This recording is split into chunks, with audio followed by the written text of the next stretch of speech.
Қазақстан мен Жапония бірлесе отырып медициналық препараттарды дайындамақ. Қазірдің өзінде отандық ғалымдар дәрілердің бірнеше түрін зертханада тексеріп жатыр. Ендігі кезекте қазақстандық мамандар бастапқы сараптамаларды жапондық мамандармен бөлісіп, одан әрі жетілдірмек.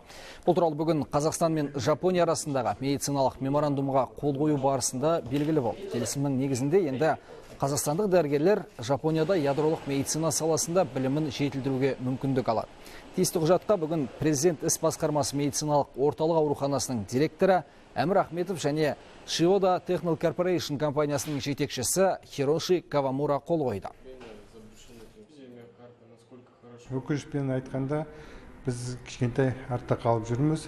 Ядролық медицина бізде мысал үшін Алматыда кішкентай орталық бар, Астанада 2 орталық бар. Дүние миқасын бойынша әрбір миллион адамға, миллион кісіге бір пэт-центр болу керек. Бізде 18 миллион адамға тек қана 2 пэт бар. Ойлаймын, болашақта мысал үшін қазір Семейде құрылып тұр, Ақтөбеде құрылып тұр, жоспар бойынша оңтүстікте құрылатын деген жоспарлар бар.